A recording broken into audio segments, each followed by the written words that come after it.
그 이제 한국 정신에 대해서 이제 좀 좋을 텐데 우리 문광 스님이 워낙에 이제 한국 정신에 대해서 탄어 스님의 뒤를 이어서 그 부분에 대해서도 굉장히 남다른 이제 통찰을 갖고 계셔서 참 이제 이 부분을 이렇게 들을 수 있다는 게 너무 좋은데요. 전 세계 국기 가운데 가장 난해하고 가장 깊은 종교 사상을 담고 있는 게 태극기라고 하는데요. 태극기에 담긴 의미는 무엇입니까? 이게 이제 질문 앞서서 예전에 그 얼마 전까지만 해도 그 이제 조총련하고 이렇게 교류가 없었는데 조총련들이 이렇게 이제 그 한국에 왔는데 막 태극기로 왠지 이렇게 그분들 이제 북한하고 교류가 많아서 북한에 갔을 때 인공기를 흔들었을 끼고 이제 남한에 처음 왔으니까 전부 다 태극기로 환영을 하는데 이제 태극기를 처음 보신 분들이 태극기의 의미가 뭐냐고 사람들한테 물어보니까 아무도 태극기의 의미에 대해서 답변하시는 분이 아무도 없었다는 거예요, 당시에. 그래서 진짜 그래서 너무나 이렇게 하여튼 곤란해서 그때는 정신문화연구원 이런 데다 여쭤봐도 제대로 아시는 분이 없어가지고 유승국 교수한테 이제 젊으신 했더니 그분이 이제 그 음양 오행의 원리로 이렇게 이제 말씀하셨다고 그러는데 우리가 늘 사용하고 있으면서도 이 태극기에 대해서 우리 한국인들이 저게 뭔 뜻인지 의미를 모르는데 어떻습니까? 태극기는 뭔 의미입니까? 태극기 어려워요. 그러니까 하여튼 전 세계 국기 중에 가장 어렵다고 할 수 있거든요. 그러니까 역학의 전체 핵심만 모아놓는 거니까. 일단 태극이 있잖아요. 예. 이게 이제 태극으로 제일 유명한 게 유교에는 태극도설이라고 있어요. 주렴기의 태극도설. 그렇죠. 그러니까 태극 하나 가지고 온 세상을 다 설명할 수 있어요. 이게 말하자면 온 세상을 한 덩어리인데 알고 보면 둘로 나눠져 있어요. 자, 이게 이 인간은 어쩔 수 없이 이분법적 사고를 할 수밖에 없어요. 왜냐하면 세상에 가장 우리가 딱 세상을 봤을 때 사람을 봤을 때 남녀밖에 없는 거예요. 제3의 성별이 없잖아요. 그러니까 남녀밖에 없으니까 인간은 가장 편하게 생각하는 게 음양으로 나눠서 설명하는 것밖에 가장 간단한 원리가 없습니다. 그러니까 솔직히 말하면 우리가 주야, 밤낮 이렇게 표현하는데 하루 중에 그걸 두 개로 굳이 나눌 필요가 없어요. 밤도 아니고 낮도 아닌 것도 있고 그죠? 다 나눌 수가 있거든요. 근데 우리 사유 구조가 이 남녀라고 하는 것에서 현실에서 이게 사유가 그렇게 될 수밖에 없는 구조가 있는 겁니다. 그리고 이게 또 하나의 이치고요. 그 플러스 마이너스라고 하는 게 그래서 그걸 이제 음양이라고 보고 있는데 이 음양이라고 하는 게 불이하다, 무의하다, 둘이 아니라고 하는 진리 체계가 하나거든요. 이게 태극이에요. 그러니까 세상의 모든 것은 그 분석을 해서 들어가면 다 나누어서 할 수밖에 없는데 그게 결국 근본 자리는 하나라는 겁니다. 근본 자리 하나, 이게 불교에서는 만법귀일이라 그러고, 그 다음에 유교에서는 정일 집중이라 그러고, 그 다음에 도교에서는 득일 만사필일. 하나를 얻으면 만사가 다 해결된다. 결국 하나의 이치. 노자 도덕경도 그냥 도가 그냥 1이라고 하는 얘기잖아요.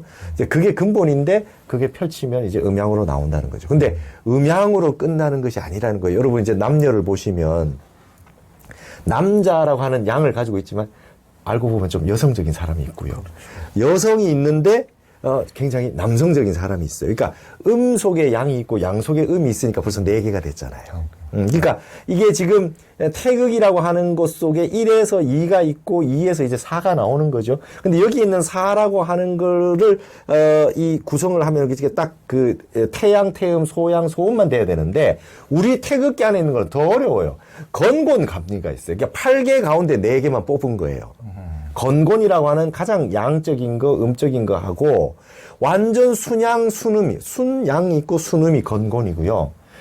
감리라고 하는 거는 이제 그 속에 이 불과 물이라고 하는 거는 음을, 양이면서도 음을 하나 가지고 있고 음이면서도 양을 하나 가지고 있는 그런 속성을 가진 걸로 이제 8개 가운데 4개를 뽑은 겁니다.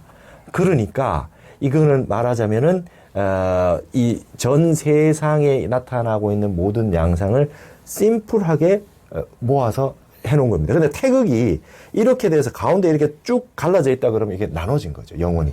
근데 이렇게 돼 있지 않습니까? 이러면 이게 원운동으로 돌고 있는 겁니다. 서로 상생상극하고 서로 상즉 상리하는 겁니다. 떨어져 있는 거 하면 붙어 있고 서로 생해주면서 또 극하고 있고 이런 모든 이치들이 이 속에 다 담겨 있으니까 이 주역적인 원리에서 이 태극기를 쓴다는 거 하는 거는 정말 어마어마한 얘기고 스님은 이 태극의 이치, 세상의 모든 거는 둘로 갈라져 있지만 그걸 결국은 하나라고 아는 것, 태극을 아는 것을 깨달음 각이라고 한다. 이렇게 돼 있으니까 일단 이걸 가지고 확장시켜 보면 태극기를 국기로 쓰고 있는 우리나라는 결국 온 세상에 벌어지는 일에 대한 철저한 분석적인 형태의 공부도 잘하고 하나로 모아서 마음 일심으로 모아가지고 가는 이런 부분도 마음 공부도 굉장히 잘하는 어떤 이상이 담겨 있다. 지향점이 거기 있다. 이제 이렇게 봐야 될 겁니다. 그래서 주역이 태극기에 있는데 주역을 그냥 점치는 책이다, 뭐 역술인이다 이러면 안 되는 거죠. 이미 이거를 똑같은 걸 얼마나 이 고매하게 이 해석학적으로 이 수준 높게 하느냐가 중요한 겁니다. 네.